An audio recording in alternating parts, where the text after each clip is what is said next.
El Paso County Code Enforcement officers enforce zoning and land use codes. Their mission is to protect the value of private property throughout the county. They may be running an auto repair business from this property as well. But I won't know that until the owner responds to the notice of violation, which will be sent out today. There are 2 code enforcement officers responding to residents' concerns. Nearly all of their investigations are as a result of complaints from neighbors worried about unsafe, unsightly, and incompatible activities in their neighborhoods.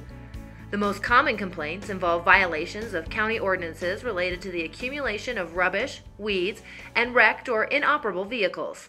Complaints are given to us. We go out in the field and take pictures of the property and see if the complaint is warranted. We come back in, and if the complaint's warranted, we start a file and send out a notice of violation. If a property owner fails to respond to the notice of violation, it is presented complete with pictures of the problem to the Board of County Commissioners during an open public meeting on the 2nd Tuesday of the following month. This is an opportunity for the property owner in violation to come and explain why his or her property is not in compliance with the code. It's also an opportunity for neighbors to come and explain to the commissioners why the violation is threatening the values of surrounding neighborhood properties. Frequently, the property owner in violation will come to the commissioners and promise to correct the situation, and will be given extra time to do so. But if the violation continues, the Board of County Commissioners will authorize the county attorney to go to court to seek a civil judgment against the property owner to pay for the necessary cleanup. Most of our complaints are received anonymously from next door neighbors or a member of the community where the violation originated. Most violations are cleaned up through voluntary compliance. People respond, of course, in different ways. The majority of the homeowners respond in a positive way. Some are apologetic that they've let the property get to the condition that it's in. Then, of course, there are a few that are still, there's nothing wrong with the property, and it's, that's the way it's going to stay. But for the most part, people are apologetic and they want to come into compliance.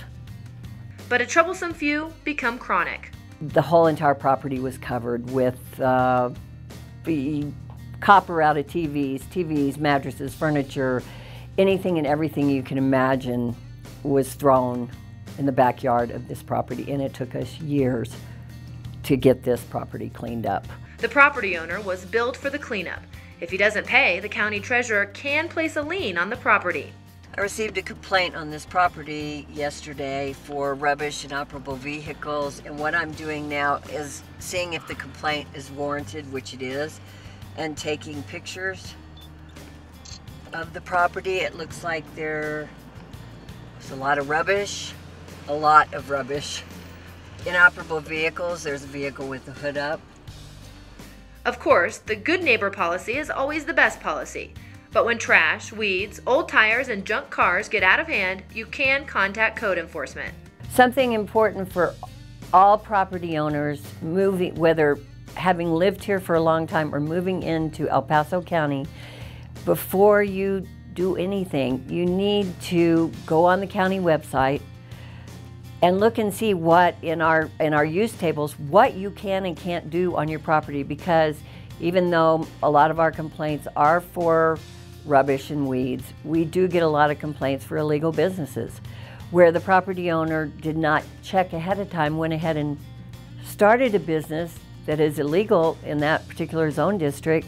Had they checked or contacted our department, we could have told them, and it saves a lot of headache for the property owner. For more information on land use development and code enforcement, answers to frequently asked questions, and contact information, go to elpasoco.com. Scroll to the bottom of the page, open the All County Offices list, and choose Development Services.